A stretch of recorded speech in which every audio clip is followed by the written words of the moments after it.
এটা কথা স্পষ্ট কথা, মাননীয় হিমন্ত বিশ্ব শৰ্মা মহোদয় তেখেতৰ আমাৰ অপাধিকৃত হৈ থকা শিক্ষানুষ্ঠানখিনি প্ৰাদেশিকৰণ কৰাৰ কাৰণে অকণমানো সদিচ্ছা নাই।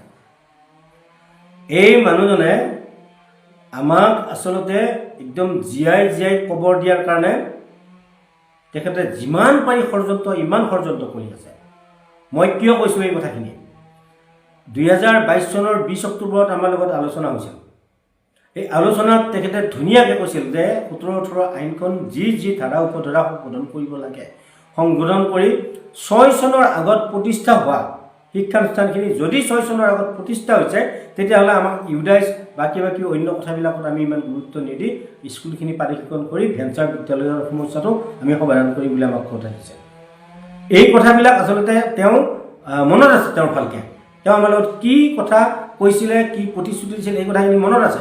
আৰু মনত থকাৰ কাৰণে তেখেতে এই সুদীৰ্ঘকাল এই বিষয়টোৰ পৰা দূৰে পলাই ফুৰিছে।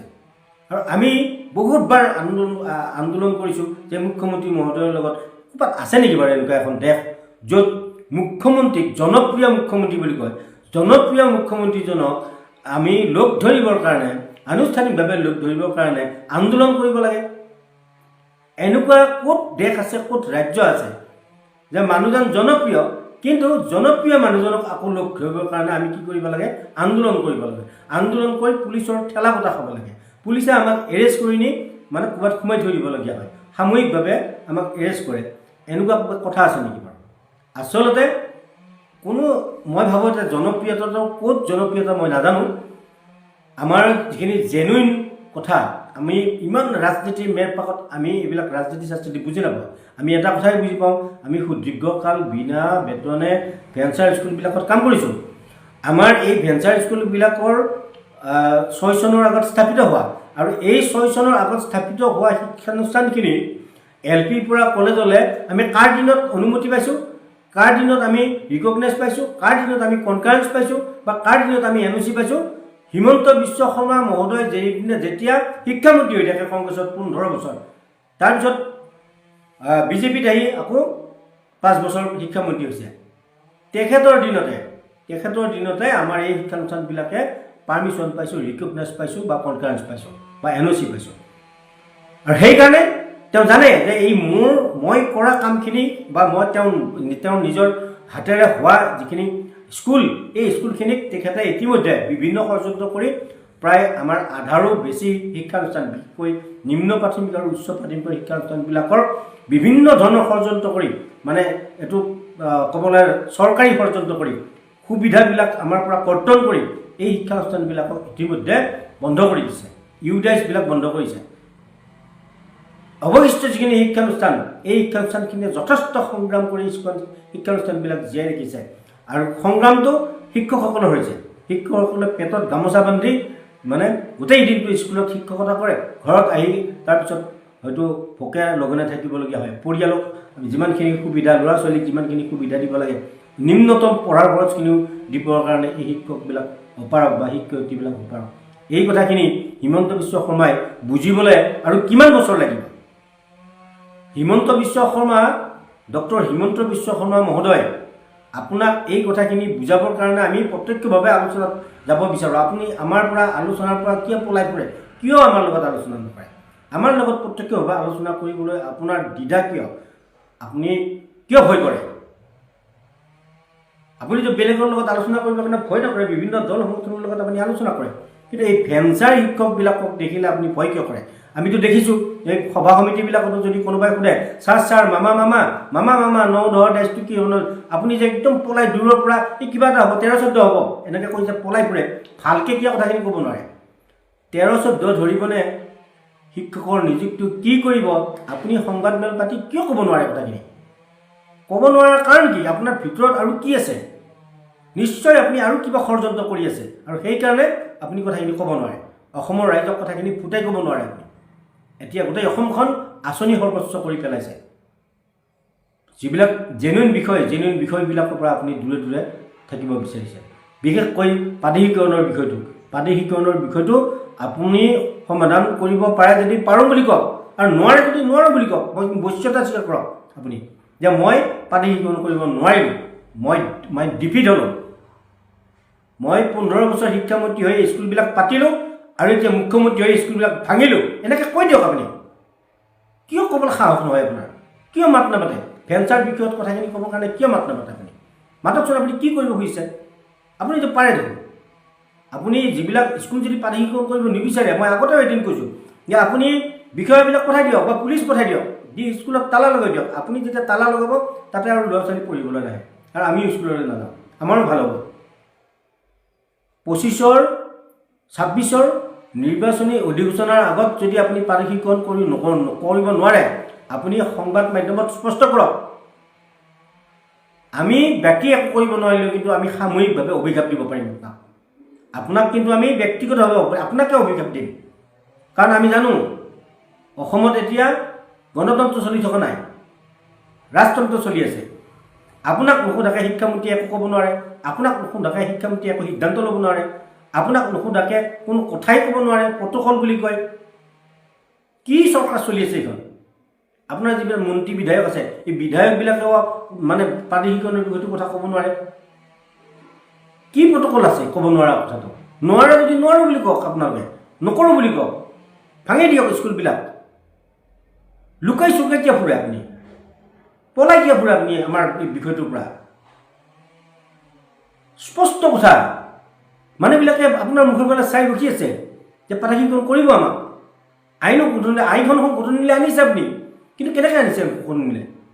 এই আইনখন যিবিলাক 5 বছৰ শিক্ষামন্ত্ৰী ডক্টৰ ৰমেশ পেগু মহোদয়ৰ লগত আমি আলোচনা কৰিলোঁ, ইউডাইচ ক'ত কি ধৰিব লাগিব, শিক্ষকৰ জইনিং ডেটটো কি হ'ব লাগিব, মাটি কেতিয়া হ'ব লাগিব। আপুনি নিজেই কৈছিল যে মাটি মানে বসুন্ধৰা আঁচনিত এপ্লাই কৰি যদি মাটি পাইছে, অৰ্থাৎ 25 চনতো যদি তেওঁ স্কুলৰ নামত মাটি হৈছে, তেতিয়াও এইবাৰ হ'ব বুলি আপুনি সংবাদ মাধ্যমত কৈছে। আকৌ আইনখনত 1/1/6 আগত মাটি লাগিব বুলি লিখে। কি কথাহে আপোনালোকৰ এইবিলাক? মুখৰ কিবা মূল্য আছেনে নাই আপোনালোকৰ? আপুনি কোৱা কথাবিলাকৰে মূল্য আছেনে নাই? অকণমান গুণগত মানদণ্ডৰ অলপ কথাবিলাক ক'বলৈ ধৰক। আমাক কিমান যন্ত্ৰণা দিব আৰু কিমান শাস্তি দিব আমাক? কি শত্ৰুতা আছে আমাৰ ভেঞ্চাৰ স্কুলৰ শিক্ষকৰ লগত? আপোনাৰ কি শত্ৰুতা আছে? স্কুল যদি প্ৰাদেশিকৰণ নকৰে, স্কুলবিলাক বন্ধ কৰি দিয়ক, দি আমাক কি কৰে কৰক, যি ইচ্ছা তাকে কৰক। আপুনি এতিয়া ৰজা, আমাক গুলিয়াই মাৰিব পাৰে, আমাক এৰেষ্ট কৰি থানাত সোমাই থৈ দিব পাৰে, জেলত সোমাই থৈ দিব পাৰে, যি ইচ্ছা তাকে কৰিব পাৰে। আপুনি কৰক, একো নকৰাকৈ কিয় থাকে? হয় মাৰক, নহয় আমাক জীয়াই তোলাৰ ব্যৱস্থা কৰক, কিবা এটা কৰক আপুনি। এনেকৈ মনে মনে দূৰে দূৰে কোনোবা এজন শিক্ষক, ভেঞ্চাৰ স্কুলৰ শিক্ষকে যদি আপোনাক গামোচা এখন দি এই বিষয়টো সোধে, আপুনি তুৰন্তে তাৰ পৰা গুচি যায়, বিষয়টোৰ ভিতৰত ভালকৈ মন্তব্য নিদিয়ে। সাংবাদিকে সুধিলেও কয় পৰ্টেল দিব। পৰ্টেলটো দিলে কি হ'ব? আইনখন কি হ'ব? আইনখন সংশোধন হ'বনে নহয়? 9-10 ডাইচৰ সলনি 18-19 ডাইচ হ'বনে নহয়? 31/12/2010 যিটো নিযুক্তি তাৰিখ, এইটো সলনি কৰি 31/12/2019 হ'বনে নহয়? ছাত্ৰ ছাত্ৰীৰ সংখ্যাবিলাক LPৰ পৰা কলেজলৈ কমাই ধৰিবনে নধৰে?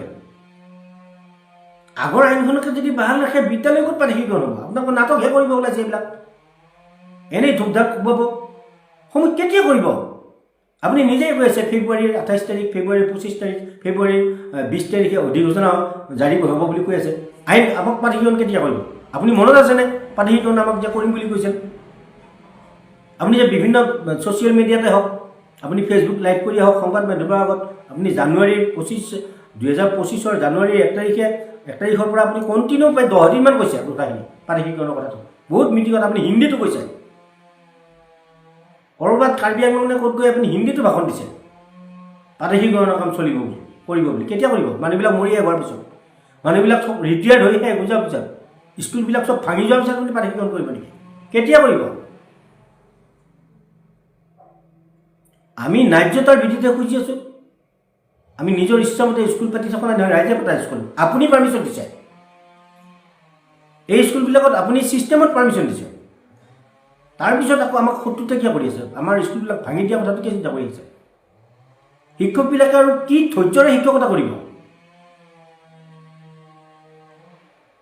মানৱীয়তা, মনুষ্যতা এইবিলাক এতিয়া কি হ'ল? এই শব্দবিলাক ক'ত গুচি গ'ল? ৰাজনীতি বুলি কওঁতে ইমান কঠোৰ নহয় মানুহবিলাক।